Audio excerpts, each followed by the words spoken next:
Bienvenue. Aujourd'hui, on plonge au cœur d'un concept islamique absolument fascinant, le nafs, autrement dit, le moi.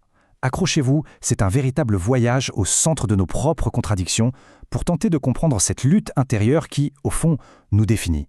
Alors, pourquoi est-ce qu'on fait des choix qui vont à l'encontre de ce qu'on sait être juste? C'est une question que tout le monde se pose, non? Ce combat intérieur, ce paradoxe qu'on vit au quotidien? Eh bien, la spiritualité islamique propose une piste de réponse, et tout tourne autour de ce fameux concept de nefs. Ok, entrons dans le vif du sujet. Au cœur de cette lutte, il y a ce qu'on appelle le nefs imare. On pourrait traduire ça par le moi impérieux. Vous voyez l'idée? C'est cette part de nous, cet ego, qui nous ordonne de suivre nos plus bas instincts. C'est la petite voix qui nous pousse constamment vers le bas, et c'est la source même de notre conflit intérieur. On commence donc avec la première partie, le paradoxe du moi. On va décortiquer le conflit principal qui se joue à l'intérieur de ce nafs. En gros, c'est la bataille entre ce qu'il sait, au fond de lui, et la façon dont il agit. Et c'est là que ça devient vraiment passionnant. Regardez bien ce tableau. D'un côté, il y a ce que le moi sait. Il sent au plus profond de lui-même qu'il est Masnoul, une création, une sorte d'œuvre d'art. Il sait qu'il est Memluk, qu'il appartient à un créateur. Mais, de l'autre côté, comment est-ce qu'il agit? C'est tout le contraire. Il se comporte comme s'il était son propre maître, complètement indépendant, mustakil.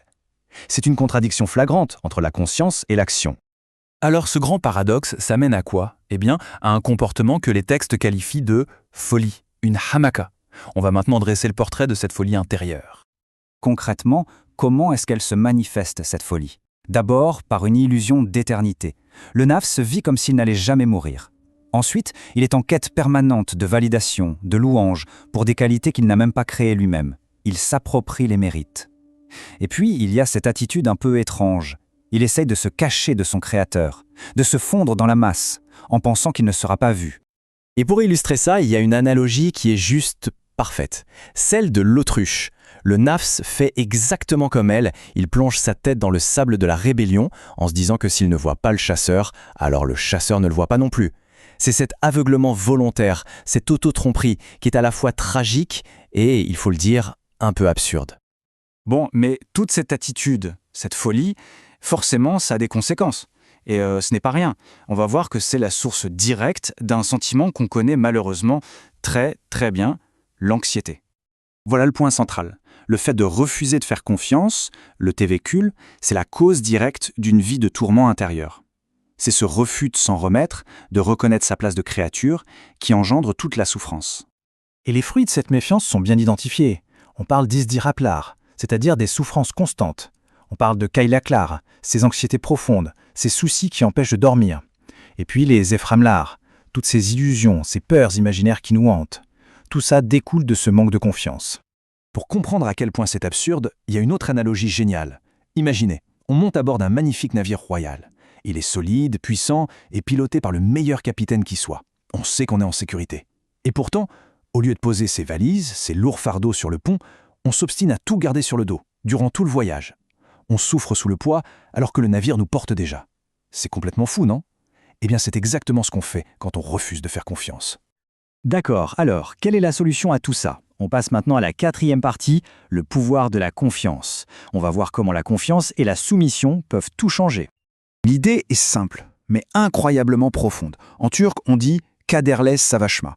Ça veut dire « ne te bats pas avec le destin ». Toute la douleur vient en fait de cette résistance, de cette lutte contre ce qui est décrété. Regardons les deux options.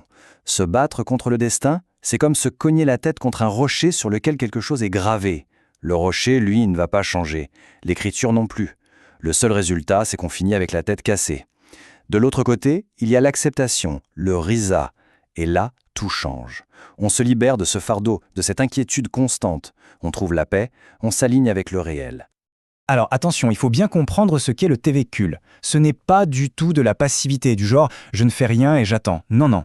C'est une confiance active. C'est faire tout ce qui est en notre pouvoir, prendre toutes les dispositions nécessaires, comme dans le fameux hadith « attache ton chameau ». Et ensuite, s'en remettre à Dieu pour le résultat. C'est vraiment cet équilibre parfait entre l'effort humain et la confiance en Dieu. Et on va encore un cran plus loin. La dernière étape de ce cheminement spirituel, ce n'est plus seulement d'accepter, c'est d'aimer. On arrive ici au sommet si on veut.